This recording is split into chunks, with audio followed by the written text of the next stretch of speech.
Hello and welcome. Jammu and Kashmir का current affair for the month of फरवरी आज हम इस वीडियो में डिस्कस करेंगे। वीडियो स्टार्ट होने से पहले आपको बता दूं, ये पेड कोर्सेज हमारी एप्लीकेशन पे जो हैं इन पे अभी ऑफर चल रहा है। इसी वीडियो के डिस्क्रिप्शन में या कमेंट सेक्शन में आपको हमारे इन पेड कोर्सेज का लिंक मिल जाएगा। उस लिंक के ज़रिए आप जाके बैच में ज्वाइन हो सकते हैं, या तो इस व्हाट्सएप नंबर पर आप हमारे कोऑर्डिनेटर को मैसेज भी कर सकते हैं। आज का जो वीडियो है फरवरी 2025 Jammu and Kashmir current affair हम आज के वीडियो में डिस्कस करेंगे। और ये जो पीडीएफ है, हम इस पीडीएफ को हमारे जेके सिविल सर्विसेज एप्लीकेशन में शेयर करेंगे। आप ही के बैच में ये पीडीएफ हम शेयर करेंगे। बहुत सारे बच्चे बोलते हैं सर वीडियो से पहले हमें पीडीएफ दिया करो। आज से हम कोशिश करेंगे कि हर वीडियो से पहले आपके बैच में, हमारी एप्लीकेशन पे आप ही के बैच में हम पीडीएफ को अपलोड किया करेंगे, शेयर आपको किया करेंगे। ओके, तो चलिए स्टार्ट करते हैं। आज का करंट अफेयर जो है हमारे स्क्रीन पे, जो पहला करंट अफेयर है वो है Neolithic Gufkral cave of Jammu and Kashmir in danger. Jammu and Kashmir में नियोलिथिक साइट्स हैं, जिसमें से दो इंपॉर्टेंट नियोलिथिक साइट्स हैं। नियोलिथिक का मतलब है, आपने एंशिएंट हिस्ट्री में पढ़ा हुआ होगा, Palaeolithic period, mesolithic period, Neolithic period. Ancient history में ये प्री हिस्टोरिक पीरियड है, बहुत पुराना जमाना है। और इस पुराने जमाने में नियोलिथिक टाइम्स से हमारे जे.एंड.के में दो इंपॉर्टेंट साइट्स है जो याद रखनी है आपको। एक है गुफक्राल, दूसरा है बुरजहाम। ये जो गुफक्राल है, गुफक्राल केव है, ये त्राल पुलवामा डिस्ट्रिक्ट के अंदर है। और अगर बुरजहाम की बात करें वो श्रीनगर में है। ओके, अब ये गुफक्राल केव नियोलिथिक टाइम्स की जो हमारी साइट है वो न्यूज में क्यों है? वो इसलिए न्यूज में है क्योंकि वो खत्म हो रही है। वो खत्म हो रही है। Gufkral cave of Jammu and Kashmir is in danger. उसका रैपिड डिटीरियोरेशन हो रहा है। और जो त्राल पुलवामा के, पुलवामा एरिया का जो त्राल एरिया जो पुलवामा डिस्ट्रिक्ट में है, उधर के लोकल्स जो है वो जे.एंड.के एडमिनिस्ट्रेशन को बता रहे हैं कि प्रिजर्व कीजिए, बचाइए हमारी इस पुरानी जो साइट है, इतनी पुरानी साइट जे.एंड.के में, इसका खतरा है एक्सटिंक्ट होने का, खत्म होने का, इसको बचाइए। इसीलिए ये न्यूज में है। ओके, गुफ का मतलब होता है केव, क्राल का मतलब होता है पोटर। यहां पे है गुफ क्राल की इमेज। देखो केव है और इस केव में पोटर बनाया जाता था, तो गुफ क्राल, गुफ का मतलब केव और क्राल का मतलब पोटर। अब बहुत इंपॉर्टेंट सवाल आया हुआ है, ये याद रखना। जो बुरजहाम है, फिर से बोलूंगा, जो बुरजहाम है वो भी नियोलिथिक साइट है, नियोलिथिक टाइम पीरियड की ये भी साइट है। और गुफक्राल भी नियोलिथिक टाइम पीरियड की साइट है। लेकिन गुफक्राल केव है और बुरजहाम क्या है? पिट है। याद रखना, गुफक्राल क्या है? केव। लेकिन केव डिवेलिंग की ये एग्जाम्पल है, लेकिन बुरजहाम क्या है? ये पिट डिवेलिंग साइट है। बुरजहाम श्रीनगर डिस्ट्रिक्ट में है और गुफक्राल पुलवामा डिस्ट्रिक्ट में है। फिर से बोलूंगा, गुफक्राल केव है और बुरजहाम केव नहीं है, पिट डिवेलिंग साइट है। बहुत बार ये आया हुआ है। ओके, अच्छा, यहां पे एक और बात, जो ये गुफक्राल केव न्यूज में है, इसका एक्सकेवेशन किया है आर्कोलॉजिकल सर्वे ऑफ इंडिया ने। इसको खोद के निकाला किसने? आर्कोलॉजिकल सर्वे ऑफ इंडिया ने। लेकिन इंपॉर्टेंट बात है, आर्कोलॉजिकल सर्वे ऑफ इंडिया के टीम को उस टाइम लीड कर रहे थे ए.के. शर्मा। तो ए.के. शर्मा का बड़ा कंट्रीब्यूशन है गुफक्राल केव की एक्सकेवेशन में। और गुफक्राल केव की एक्सकेवेशन हुई है कब? 1981 के डेट में। ओके, चलिए हम सेकंड करंट अफेयर पे चलते हैं। देखिए बच्चा, ministry of home affairs redesignates Ladakh LG adviser post as chief secretary. Ladakh का जो एलजी एडवाइजर का पोस्ट है, उसको मिनिस्ट्री ऑफ होम अफेयर्स ने उसका नाम बदल दिया है। लद्दाख के एलजी एडवाइजर का जो पोस्ट है, इस कुर्सी को, इस पोस्ट का नाम मिनिस्ट्री ऑफ होम अफेयर्स ने चेंज किया है, इसका नाम as chief secretary.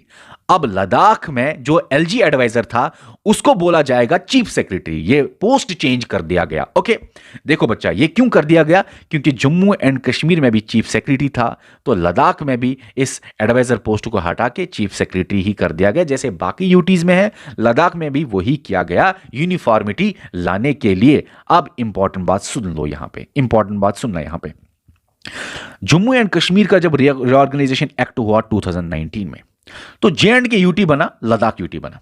J&K UT में चीफ सेक्रेटरी का पोस्ट रखा गया। Chief secretary to LG, okay. लेकिन लद्दाख यूटी में एडवाइजर पोस्ट रखा गया एडवाइजर टू एलजी। इनका काम सेम सेम है, बस नाम अलग अलग है। ओके, अब सुनो, यहां पे इंपॉर्टेंट बात है। इंपॉर्टेंट बात यह है कि अगर हम जे एंड के यूटी के चीफ सेक्रेटरी की बात करें, याद रखना, तो पहला चीफ सेक्रेटरी कौन बना है जे एंड के यूटी का, उसका नाम है BVR सुब्रमण्यम। BVR सुब्रमण्यम जो है वो chief secretary J and K का रहा है 2018 से 2021। जब J and K reorganisation act हुआ, जब J and K reorganisation act 2019 का हुआ, तो BVR Subrahmanyam already chief secretary थे, लेकिन चीफ सेक्रेटरी थे जे एंड के स्टेट के, इसीलिए last chief secretary of J and के स्टेट यही है। बस इसी को फिर कंटिन्यू किया गया और यही बना फिर पहला चीफ सेक्रेटरी जब जे एंड के यूटी बना। अब अगर सवाल आए, बताइए जे एंड के यूटी का पहला चीफ सेक्रेटरी तो BVR सुब्रमण्यम। ओके, 2018 से चीफ सेक्रेटरी ये रहे 2021 तक। चलो ये तो ठीक है, लेकिन अगर ये भी सवाल आए कि last chief secretary of J and के स्टेट, जब जे एंड के स्टेट खत्म हो गया और यूटी बना 2019 के जे एंड के रिऑर्गेनाइजेशन एक्ट में, तो last chief secretary of J and के स्टेट यही BVR सुब्रमण्यम ही था। ओके, क्योंकि यहां पे डेट क्लियर है, 2018 से 2021 जे एंड के रिऑर्गेनाइजेशन एक्ट के बीच में। ओके, BVR सुब्रमण्यम 2021 तक रहा जे एंड के का चीफ सेक्रेटरी। उसके बाद अरुण कुमार मेहता रहे 2021 से 2023। लेकिन अगर सवाल आए current chief secretary of J and के यूटी की बात कर रहा हूं मैं, सिर्फ जे एंड के यूटी की बात अभी कर रहा हूं। करंट चीफ सेक्रेटरी कौन है जे एंड के यूटी का? अतल डोलू। और जो अतल डोलू है 2023 में ये बने जे एंड के यूटी के चीफ सेक्रेटरी। इतना क्लियर है। अब यहां पे लद्दाख में एडवाइजर का पोस्ट था, चीफ सेक्रेटरी का पोस्ट नहीं था। अब क्या किया गया? अब करंट अफेयर में क्या है 2025 में, अभी क्या किया गया, लद्दाख में भी ये जो एडवाइजर का पोस्ट था, एलजी एडवाइजर का पोस्ट था, उसका पोस्ट अब नाम चेंज किया गया चीफ सेक्रेटरी। और ये किसने किया? मिनिस्ट्री ऑफ होम अफेयर्स ने। अब याद रखना, डॉक्टर पवन कोटवाल जो है वो लास्ट एलजी एडवाइजर थे लद्दाख एलजी के लास्ट एलजी एडवाइजर पवन कोटवाल ही थे। और इसी पवन कोटवाल को कंटिन्यू किया गया और ये बने first chief secretary of Ladakh UT. जैसे ऊपर BVR सुब्रमण्यम का केस था, वैसे ही इसका भी केस है। देखो बच्चा, डॉक्टर पवन कोटवाल जो है वो क्या एलजी एडवाइजर वो थे, और उसी को बनाया गया first chief secretary of Ladakh UT, क्योंकि एलजी एडवाइजर का पोस्ट खत्म किया गया, उसका अब नाम बदल दिया गया और बनाया गया चीफ सेक्रेटरी। ठीक है ना? तो लास्ट टाइम जो अभी एलजी एडवाइजर थे वो पवन कोटवाल ही थे। तो अगर सवाल आए, बताइए लद्दाख का एलजी एडवाइजर लास्ट कौन था? तो यही पवन कोटवाल। ओके, अगर सवाल आए, अब जो नाम बदल दिया गया, एलजी एडवाइजर खत्म हो गया, अब क्या है? Chief secretary. लद्दाख का चीफ सेक्रेटरी जो अभी अभी बनाया गया और पहला चीफ सेक्रेटरी कौन है? यही पवन कोटवाल। चलिए, पवन कोटवाल की यहां पे इमेज है। अब हम नेक्स्ट करंट अफेयर पे चलते हैं। वो क्या है देख लीजिए। Herath festival 2025 in Jammu and Kashmir, Kashmiri Pandits का ये सेलिब्रेशन है। हीरत फेस्टिवल को सेलिब्रेट किया 2025 के फरवरी में, और इसको सेलिब्रेट किया गया 26 फरवरी 2025 को। और हीरत फेस्टिवल जो है, या ये JNK में कभी फरवरी में मनाया जाता है, कभी मार्च में मनाया जाता है। पिछली बार 2024 में ये मार्च में मनाया गया था, लेकिन अभी 2025 में ये 26 फरवरी को मनाया गया। और जो हीरत फेस्टिवल है JNK का, ये कौन मनाते हैं? ये स्पेशली मनाते हैं कश्मीरी पंडित्स का ये सेलिब्रेशन है। याद रखना, किसी भी तरह से सवाल आता है और ये सवाल आए हुए हैं।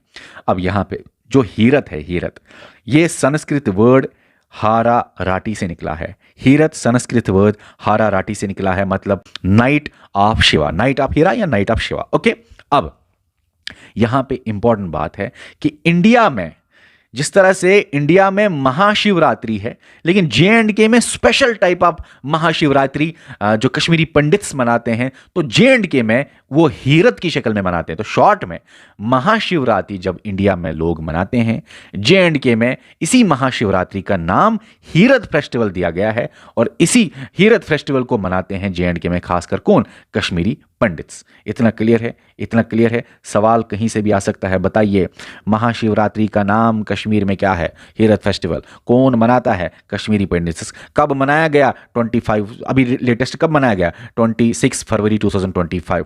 हीरत संस्कृत वर्ड से निकला है। संस्कृत वर्ड क्या है? हाराराटी है। उसका मतलब क्या होता है? Night of Shiva. और शिवा की अगर बात अभी आए तो ये जो हीरत फेस्टिवल है जो कश्मीरी पंडित्स मनाते हैं, या महाशिवरात्रि में इंडिया जो मनाते हैं, इसमें कौन से डीटी को पूजा जाता है? तो यहां पे जो डीटी है वो है शिवा। ओके, अब इंपॉर्टेंट बात यहां पे ये है कि ये जो हीरत फेस्टिवल है या महाशिवरात्रि है, इसके रिलेटेड रियासी डिस्ट्रिक्ट में एक श्राइन है, शिव खोरी श्राइन। वहां पे शिव खोरी मेला लगता है और ये 3 दिन का महाशिवरात्रि का मेला होता है।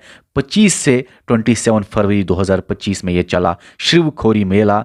कौन से श्राइन में? शिव खोरी श्राइन। कौन से डिस्ट्रिक्ट के अंदर ये श्राइन है? रियासी डिस्ट्रिक्ट। और ये 3 दिन का महाशिवरात्रि का मेला होता है। और अगर अभी डीटी शिवा की बात करें तो बहुत सारे फेमस शिवा टेम्पल्स है जम्मू एंड कश्मीर में, जिसमें से अमरनाथ टेम्पल है, इसी तरह पंचवक्तर टेम्पल है। पंचवक्तर टेम्पल का और एक नाम है रुपया वाली मंदिर। ओके, रुपया वाला मंदिर। उसके साथ साथ रणबीरेश्वर टेम्पल है। उसके साथ साथ बहुत और सारे टेम्पल्स है, बहुत और सारे टेम्पल्स, जैसे फॉर एग्जाम्पल सुध महादेव टेम्पल है, शंकराचार्य टेम्पल है, और भी बहुत सारे टेम्पल्स हैं। हमने टूरिस्ट डेस्टिनेशंस में डिटेल में ये सब आपको पढ़ाया हुआ है। चलिए, नेक्स्ट जो करंट अफेयर है जम्मू एंड कश्मीर का वो है J&K high court defers LG MLA nomination case. J&K high court ने पोस्टपोन किया है ये जो LG MLA नॉमिनेशन केस है, उसको डेफर किया है। ओके, अब LG MLA नॉमिनेशन केस क्या है देख लो। रविंदर कुमार जो हैं, उन्होंने एक पब्लिक इंटरेस्ट लिटिगेशन फाइल किया हुआ था। पब्लिक इंटरेस्ट लिटिगेशन का मतलब पब्लिक इंटरेस्ट के मामले में कोई भी मैटर आप कोर्ट में ले सकते हो अगर ये पब्लिक इंपॉर्टेंस का होगा। ठीक है, चलो, रविंदर कुमार ने बोला भाई ये तो मसला पब्लिक इंपॉर्टेंस का हो गया, क्योंकि LG साहब अभी J&K रिऑर्गेनाइजेशन एक्ट में LG साहब के पास पावर है 5 MLAs बनाने का, नॉमिनेट करने का। उनका इलेक्शन नहीं होगा, LG साहब नाम करेंगे। तो LG साहब के पास तो ये बहुत ज्यादा पावर हो गया। इससे तो हमारे J&K में जो गवर्नमेंट है वो कभी भी कुछ भी हो सकता है जब 5 MLAs LG साहब नॉमिनेट करेगा। ये तो बड़ा पावर का इंबैलेंस है हमारे J&K लेजिस्लेटिव असेंबली में, हमारे MLAs में पावर का इंबैलेंस हो रहा है। तो रविंदर कुमार उठे, उन्होंने क्या किया? उन्होंने पब्लिक इंटरेस्ट लिटिगेशन किया, challenging LG's power to appoint 5 MLAs। Election होगा 90 MLAs के लिए, और इलेक्शन हो गया 90 MLAs के लिए J&K में। लेकिन अभी 5 MLAs LG चुनेगा, इलेक्शन नहीं होगा। LG बस उनको अपॉइंट करेगा, नाम देगा 5 MLAs का। अब ये कहां पे लिखा है कि LG साहब 5 MLAs अपॉइंट करेगा? ये लिखा है J&K रिऑर्गेनाइजेशन एक्ट 2019 में, जो मैंने बहुत डिटेल में आपको पढ़ाया हुआ है। खासकर उसमें सेक्शन 15 जो है उसमें बोला गया है कि LG साहब 2 वुमेन को नॉमिनेट करेगा। फिर बाद में अमेंडमेंट हुआ है, सेक्शन 15A और सेक्शन 15B, ये अमेंडमेंट्स हुए हैं J&K रिऑर्गेनाइजेशन एक्ट में। अभी 2023 में मैंने आपको ये करंट अफेयर में पढ़ा है, 23-24 में, और ये अमेंडमेंट हुए हैं। सेक्शन 15A बोलता है कि देखो LG साहब के पास पावर है 2 कश्मीरी माइग्रेंट्स को वो नॉमिनेट कर सकता है, 2 कश्मीरी माइग्रेंट्स को वो MLA बना सकता है। सेक्शन 15B बोलता है LG साहब के पास पावर है कि वो एक डिस्प्लेस्ड पर्सन को MLA बना सकता है J&K में एक डिस्प्लेस्ड पर्सन को वो मेंबर ऑफ लेजिस्लेटिव असेंबली बना सकता है। तो टोटल में कितने हुए? Section 15 2 women, section 15A 2 Kashmiri migrant, section 15B एक डिस्प्लेस्ड पर्सन। तो टोटल में ये 5 MLAs LG अपॉइंट कर सकता है। तो यही चैलेंज किया रविंदर कुमार ने यही चैलेंज किया PIL में, बोला कि LG के पास पावर है 5 MLAs का अपॉइंट करना, जो कि बहुत ज्यादा पावर LG साहब के पास है, जिससे इम्बैलेंस हो सकता है legislative assembly of Jammu and Kashmir UT में। अब इस मामले में क्या हुआ? इस मामले में स्टार्टिंग में क्या हुआ कि ये अक्टूबर 2024 में ही सुप्रीम कोर्ट चले गए थे, लेकिन सुप्रीम कोर्ट ने रिफ्यूज किया। उन्होंने इनका केस नहीं लिया, बोला कि आप पहले हाई कोर्ट को अप्रोच करो, वहां से देखो क्या रिजल्ट निकलता है। तो अक्टूबर में ही हाई कोर्ट ये चले जाते हैं और हाई कोर्ट इसको एक्सेप्ट करता है, और high court Jammu and Kashmir का जो एक्सेप्ट करता है वो अभी फरवरी में, अब फरवरी में इसकी हियरिंग थी। लेकिन फरवरी में ये न्यूज़ में क्यों है? अभी 2025 फरवरी में क्या हुआ? 2025 फरवरी में हाई कोर्ट ने बोला कि फाइनल हियरिंग 20 मार्च 2025 को फैसला करते हैं, फाइनल हियरिंग रखते हैं इस बात का कि LG साहब अपॉइंट करेगा कि नहीं करेगा अपॉइंट। ओके, चलिए अब आगे जब करंट अफेयर में आएगा तो अब हम डिस्कस करेंगे। अब यहां पे और एक करंट अफेयर है आपके स्क्रीन पे, होम मिनिस्टर अमित शाह जो है उन्होंने बोला है जे एंड के गवर्नमेंट को, जे एंड के एडमिनिस्ट्रेशन को, जे एंड के गवर्नमेंट को, होम मिनिस्टर अमित शाह ने बोला है, उनको ऑर्डर दिया है कि फुल्ली इंप्लीमेंट करो 3 new criminal laws in J and K. जो नए 3 क्रिमिनल लॉज पूरे इंडिया में आए ना, उसको जे एंड के में फुल्ली इंप्लीमेंट करो। ओके, फुल्ली इंप्लीमेंट, याद रखना। अब याद रखना, यहां पे मैं आपको बोलना चाहता हूं, home minister Amit Shah, chief minister Omar Abdullah और एलजी मनोज सिन्हा, इनकी मीटिंग होती है न्यू दिल्ली में, जहां पे होम मिनिस्टर चेयर करते हैं इस मीटिंग को, और हम होम मिनिस्टर अमित शाह इनको ऑर्डर देता है, इनको बताता है कि पूरे के पूरे 3 क्रिमिनल लॉज को पूरा का पूरा इंप्लीमेंट करो। उधरा इंप्लीमेंट नहीं करना, फुली इंप्लीमेंट करना है बाई अप्रैल 2025। तो अप्रैल 2025 तक यहां पे इनको आप इंप्लीमेंट करो। ये तीनों मिले हैं, ठीक है, दिल्ली में ये मीटिंग हुई जिसमें चेयर कर रहे हैं, चेयरमैन हैं हमारे होम मिनिस्टर अमित शाह। अब ये जो नए 3 क्रिमिनल लॉज जे एंड के में फुल्ली इंप्लीमेंट करने हैं, इन 3 क्रिमिनल लॉज के बारे में हम थोड़ा सा देख ले। ये जो 3 क्रिमिनल लॉज है ये क्या है, देख लीजिए बच्चों। एक क्रिमिनल लॉ है बीएनएस 2023, भारतीय न्याय संहिता। अब भारतीय न्याय संहिता मैंने आपको पढ़ाया हुआ है, वैसे यहां पे इतना समझ लो, इंडियन पेनल कोड 1860 वाला जो है उसी को रिप्लेस करेगा ये नया क्रिमिनल लॉ बीएनएस। ओके, इसी तरह सेकंड क्रिमिनल लॉ जो नया आया है वो है बीएनएसएस, भारतीय नागरिक सुरक्षा संहिता। अब ये जो बीएनएसएस 2023 में इंट्रोड्यूस हुआ लोकसभा में, मैं अभी आपको बता दूंगा, टेंशन ना लीजिए आप। फिलहाल ये जो सुन लीजिए, ये बीएनएसएस सेकंड क्रिमिनल लॉ है जिसने रिप्लेस किया है क्रिमिनल प्रोसीजर कोड 1973 को। ओके, उसके साथ साथ जो तीसरा क्रिमिनल लॉ है वो है भारतीय साक्ष्य अधिनियम बीएसए 2023 का। ये रिप्लेस करता है, जो ये नया कानून आया है क्रिमिनल लॉ, ये रिप्लेस करता है पुराने इंडियन एविडेंस एक्ट 1872 को। ओके, चलिए तो बताइए जे एंड के में अब कौन से नए 3 क्रिमिनल लॉज फुल्ली इंप्लीमेंट करने हैं, जो कि सेंटर से ऑर्डर आया है, ministry of home affairs, home minister Amit Shah से ऑर्डर आया है। एक है बीएनएस, दूसरा है बीएनएसएस और तीसरा है बीएसए। ओके, इनको इंप्लीमेंट करना है। अब यहां पे थोड़ा सा हम देखते हैं, तीनों के तीनों जो लॉज है, ये पहले बिल थे। क्या थे? बिल होता है पहले, और ये जो तीनों के तीनों है, इनको अमित शाह इंट्रोड्यूस करता है लोकसभा में 12 दिसंबर 2023 को। उसके बाद ये लोकसभा से पास होते हैं तीनों के तीनों 20 दिसंबर 2023 को, और तीनों के तीनों क्रिमिनल लॉज पास होते हैं राज्यसभा में 21 दिसंबर 2023 को। फिर प्रेसिडेंट इनको साइन करता है, तीनों के तीनों लॉज के बारे में बात कर रहा हूं, 25 दिसंबर 2023 को। इन शॉर्ट ये कहानी सारी की सारी दिसंबर 2023 की है। अगर आप इन शॉर्ट याद रखना चाहते हैं तो सारी कहानी है दिसंबर 2023 की। तो दिसंबर 2023 में पहले इंट्रोड्यूस करता है अमित शाह लोकसभा में, फिर पास होती है, फिर राज्यसभा से पास होती है, फिर प्रेसिडेंट साइन करता है। ये सारा दिसंबर में खेल चलता है, और ये जो तीनों के तीनों क्रिमिनल लॉज है ये इफेक्ट में आते हैं 1 जुलाई 2024 को। ओके, और जे एंड के को तो बोला गया है कि फुल्ली इंप्लीमेंट करो, लेकिन पूरे इंडिया में चंडीगढ़ ऐसा पहला स्टेट यूटी बनता है जो पूरी तरह से फुल्ली इंप्लीमेंट करता है ये तीनों क्रिमिनल लॉज को। भारतीय न्याय संहिता, भारतीय नागरिक सुरक्षा संहिता, भारतीय साक्ष्य अधिनियम। ओके, चलिए next current affair J and K का आपकी स्क्रीन पे है। National snow show championship 2025 in J and K Sonamarg. National snow show championship 2025 में होता है कहां पे? जे एंड के सोनमर्ग में। और ये 9th एडिशन है। इससे पहले 8 एडिशन हुए हैं, ये 9th एडिशन है किसका? नेशनल स्नो शो चैंपियनशिप का। ओके, कहां पे हुआ? सोनमर्ग में। सोनमर्ग कहां है? गांधरबल डिस्ट्रिक्ट में। कब हुआ? 16 से 19 फरवरी 2025 के दरमियान ये हुआ 9th national snow show championship. Okay, अब यहां पे आप देख लीजिए, इसमें स्नो होता है और उसमें रेस होती है। क्या होती है? रेस होती है। अब यहां पे ये J&K स्नो शो एसोसिएशन और डिपार्टमेंट ऑफ टूरिज्म ये कंडक्ट कराते हैं। यही J&K स्नो शो एसोसिएशन और डिपार्टमेंट ऑफ टूरिज्म मिलके कंडक्ट करते हैं इस चैंपियनशिप को। ओके, 17 स्टेट्स और यूटी, 17 टोटल स्टेट्स यूटी से लोग आए हुए थे यहाँ पे इसमें खेलने के लिए। और रिजल्ट्स के बारे में बात करें जो इंपॉर्टेंट उतना नहीं है, फिर भी सुन लो। रिजल्ट्स आए हैं, मेंस रेस में गोल्ड जीता है वसीम राजा J&K से, और वुमेन्स रेस में गोल्ड जीता है धनलक्ष्मी कर्नाटका से। अगर हम जूनियर के बारे में बात करें, ये रिजल्ट के बारे में, जूनियर के बारे में बात करें, तो बॉयज रेस में गोल्ड जीता है मोहम्मद बाकिर लद्दाख से, और गर्ल्स रेस में गोल्ड जीता है शाइस्ता जान J&K से। ठीक है, ओके, चलिए अब हम हमारे नेक्स्ट करंट अफेयर की तरफ चलते हैं। वो है Jammu and Kashmir wins 24 medals at 38 national games 2025। 38th national game 2025 में हुआ। कहाँ पे? इंडिया में। ये नेशनल गेम्स हुए उत्तराखंड 2025 में। अच्छा, उत्तराखंड में हुए ये 2025 का नेशनल गेम, 38th एडिशन था ये। ओके, याद रखना इस बात को।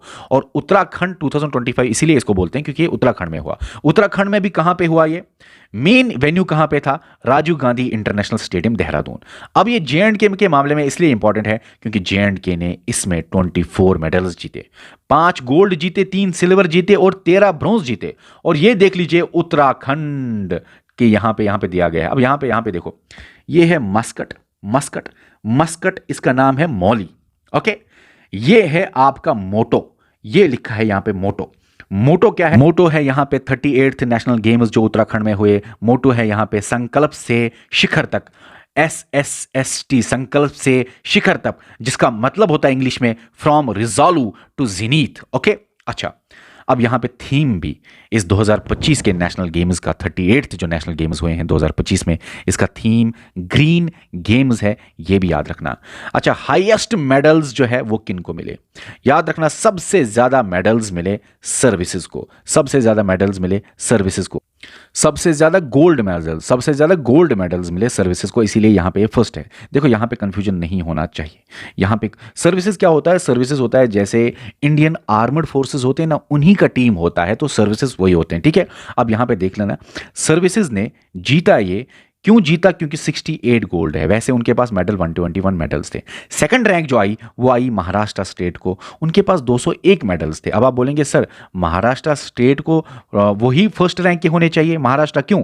क्योंकि 201 मेडल्स है। यहाँ पे तो आपने सर्विसेज को दिया, वो इसलिए गोल्ड डिसाइड करता है टॉपर कौन होगा, फर्स्ट रैंक वाला कौन होगा। सर्विसेज को 68 गोल्ड मिले और महाराष्ट्र स्टेट को सिर्फ 54 गोल्ड मिले, इसीलिए महाराष्ट्र जो है इनका टीम सेकंड नंबर पे है। J&K का टीम जो है उसको 24 मेडल्स मिले हैं। चलिए आपके स्क्रीन पे जो और एक करंट अफेयर है वो है Asian water bird census to be conducted in Kashmir.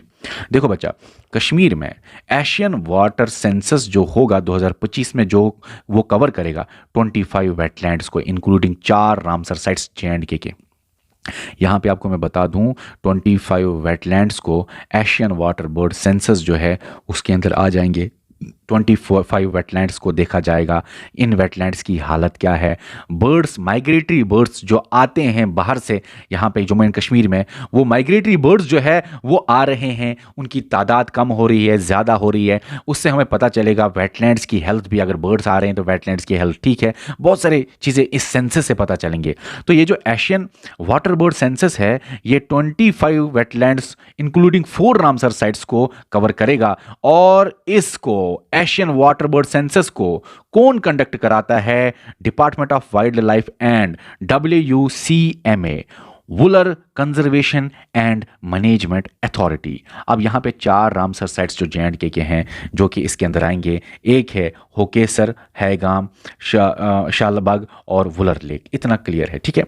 मकसद क्या है इस सेंसस का, AWC सेंसस का? इस सेंसस का मकसद है कि पॉपुलेशन ऑफ माइग्रेटरी बर्ड्स जो है, जो बाहर से माइग्रेटरी बर्ड्स यहाँ पे आते हैं, उनकी पॉपुलेशन कितनी है और उस पॉपुलेशन को हम ट्रैक कर सके, वो ज़्यादा हो रही है, कम हो रही है, जिससे हमें थोड़ा आइडिया होगा वेटलैंड जो है उनकी हेल्थ कैसी है। ठीक है, चलिए ये रहा वेटलैंड J&K के। अब यहाँ पे और एक करंट अफेयर जो आपके स्क्रीन पे है वो है J&K की पहली सोलर कार बिलाल अहमद ने बनाई। J&K का ये पहला पर्सन है जिसने बनाई है हाईटेक सोलर कार, और इस कार का नाम रे रखा गया, और इनकी जो कंपनी है उसका नाम है BISA कंपनी। श्रीनगर का ये बंदा है बिलाल अहमद। बहुत जबरदस्त इसने किया है कि J&K की पहली सोलर कार बनाई है। इस कार का नाम इन्होंने क्या रखा? रे कार का नाम रे है। ओके। उसके बाद आपके करंट अफेयर में और एक न्यूज़ है। JKAACL और साहित्य एकेडमी, इन्होंने मिलके ऑर्गेनाइज कराया साहित्य मंच। अब JKAACL का मतलब है Jammu and Kashmir academy of art culture and languages. साहित्य एकेडमी जो है उसका हेडक्वार्टर दिल्ली में है, JKAACL J&K में है। अब इन दोनों ने साहित्य मार्च जो ऑर्गेनाइज किया, इसका मकसद था सेलिब्रेट करना डोगरी पोइट्री को, जिसमें बहुत सारे डोगरी पोइट मशहूर आए हुए थे इस साहित्य मार्च में। और ये कहाँ पे हुआ? ये साहित्य मार्च, ये सेलिब्रेशन हुआ डोगरी पोइट्री के related at KL Saigal hall Jammu. ठीक है, चलिए और एक करंट अफेयर आपकी स्क्रीन पे है। Ganesh Kumar appointed as 26th chief election commissioner of India. Ganesh Kumar का कंट्रीब्यूशन J&K में बहुत ज्यादा है। ये एडिशनल सेक्रेटरी थे मिनिस्ट्री ऑफ होम अफेयर्स में 2018 से 2021, जब J&K का 360 आर्टिकल का एब्रोगेशन हुआ और J&K रिऑर्गेनाइजेशन एक्ट 2019 आया, तब ये मिनिस्ट्री ऑफ होम अफेयर्स में एडिशनल सेक्रेटरी के पोस्ट पे था। और एडिशनल सेक्रेटरी के पोस्ट पे था ये मिनिस्ट्री ऑफ होम अफेयर्स में, जिसमें इसका बहुत बड़ा कंट्रीब्यूशन रहा है आर्टिकल 370 के एब्रोगेशन के रिलेटेड, बहुत इंपॉर्टेंट रोल रहा है। और J&K के रिऑर्गेनाइजेशन एक्ट 2019 के रिलेटेड की बंदा यही था गणेश कुमार। ओके, अब यहां पे अभी इसको बनाया गया है chief election commissioner of India. अब इसको अपॉइंट किसने किया? इसको अपॉइंट किया प्रेसिडेंट ने, और इसको appointed by president, preceded by Rajiv Kumar. और ये कहां का है? गणेश कुमार यूपी का है। ओके, प्रिसीडेड बाय मतलब इससे पहले राजीव कुमार थे chief election commissioner of India. अब कौन है? अब है गणेश कुमार। और गणेश कुमार का कंट्रीब्यूशन J&K के इलेक्शंस में और भी बहुत, क्योंकि ये चीफ इलेक्शन कमिश्नर से पहले ये इलेक्शन कमिश्नर थे, तो इलेक्शंस के मामले में इसका बहुत ज्यादा कंट्रीब्यूशन रहा है J&K में और बहुत और जगहों पर भी। चलिए हमारा करंट अफेयर जो और एक है वो है Gulmarg and Tangmarg declared smoke free tourist zones. Gulmarg और टंगमर्ग को स्मोक फ्री तंबाकू फ्री जोन डिक्लेयर किया गया है। अब इसको यहां पे आपको मैं बताना चाहता हूं, यह करा गया है अंडर सिगरेट्स एंड अदर तंबाकू प्रोडक्ट एक्ट COTPA 2023 में जो एक्ट आया, जो कि बैन कर रहा है सिगरेट्स और अदर तंबाकू प्रोडक्ट्स को। और इसी एक्ट के अंदर पुनिशमेंट मिलेगा, सजा मिलेगी, अगर टंगमर्ग और गुलमर्ग में कोई भी देखा गया, चाहे वो टूरिस्ट हो या लोकल हो, कोई भी देखा गया कि वहां पे स्मोकिंग कर रहा है या तंबाकू बेच रहा है या उसके रिलेटेड कुछ भी हो, तो उसको सजा दी जाएगी। अच्छा, ये गुलमर्ग और टंगमर्ग दोनों बारामूला डिस्ट्रिक्ट में है। टंगमर्ग जो है ना वो पहले आता है गुलमर्ग से। अगर आप श्रीनगर से गुलमर्ग जाते हैं तो टंगमर्ग पहले आता है, जिस वजह से टंगमर्ग को बोला जाता है गेटवे ऑफ गुलमर्ग। ओके, और टंगमर्ग और गुलमर्ग लगभग 13 किलोमीटर की डिफरेंस है इनके बीच में। ठीक है, ओके, हमने ये टूरिस्ट डेस्टिनेशंस में आपको अच्छे से पढ़ाए हुए हैं। यहां पे अभी करंट अफेयर ही हम पढ़ेंगे, आगे चलेंगे।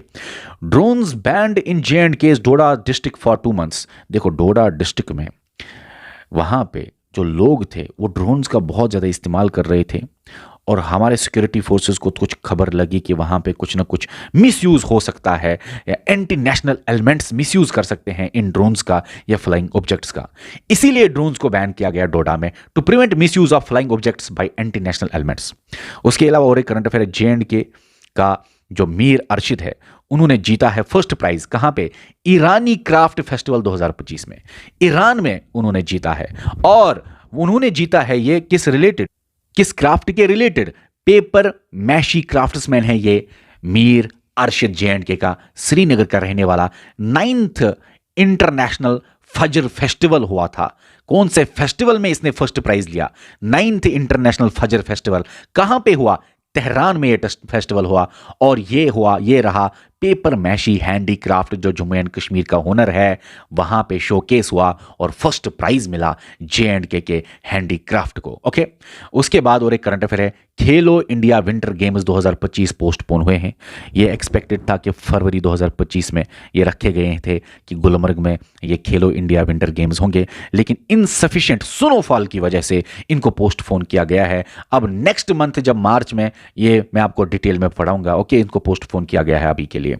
अभी फरवरी 2025 में क्या हुआ है, लेट जो चमन अरोरा साहब हैं, लेट चमन अरोरा साहब जो थे ऑफ J&K, उनको चुना गया है फॉर साहित्य एकेडमी अवार्ड। साहित्य एकेडमी अवार्ड उनको चुना गया है उनकी बुक के लिए, जो उनकी बुक डोगरी में थी। उस बुक का नाम है एक और अश्वत्थामा। और ये अवार्ड जो नॉमिनेट किया है इसके लिए मिनिस्ट्री ऑफ कल्चर ने इसको चुना है साहित्य एकेडमी अवार्ड के लिए। उसके बाद और एक करंट अफेयर है, Vande Bharat express train service postponed.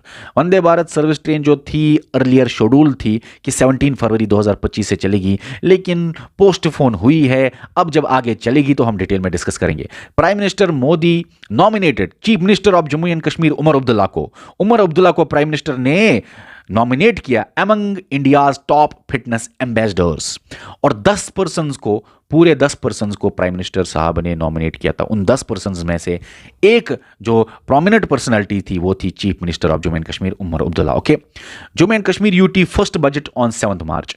देखो बच्चा, फरवरी 2025 के करंट अफेयर में बोला गया कि मार्च 7 को पहला बजट आएगा J&K यूटी का। इससे पहले J&K के स्टेट का बजट आता था, लेकिन जब से J&K यूटी बना तब से पहला बजट आएगा J&K यूटी का 7 सालों के बाद। और वो बजट पेश कौन करेगा, चीफ मिनिस्टर या जो फाइनेंस मिनिस्टर का भी पोर्टफोलियो हैंडल कर रहे हैं उमर अब्दुल्ला। चीफ मिनिस्टर या फाइनेंस मिनिस्टर जो उमर अब्दुल्ला है वो इस बजट को प्रेजेंट करेंगे। ये था आपका फरवरी 2025 के related most important current affair. ये वीडियो अगर अच्छा लगा तो लाइक करिए, शेयर करिए, सब्सक्राइब करिए और अपने दोस्तों के साथ इस वीडियो को शेयर करिए। ओके, और हमारे बैचेस में ज्वाइन हो जाइए। पूरा कंटेंट एक साथ अगर आप चाहते हैं, पूरा का पूरा कंटेंट, वो हमारी बैचेस पे मोस्ट अफोर्डेबल फी पे आपको मिल जाएगा। पूरे J&K में मोस्ट अफोर्डेबल फी हमने इसलिए रखा है ताकि हर बच्चा आराम से पढ़ सके, बेस्ट क्वालिटी कंटेंट उसको बहुत कम फी में मिल सके। मिलते हैं अब हम मार्च 2025 Jammu and Kashmir current affair में।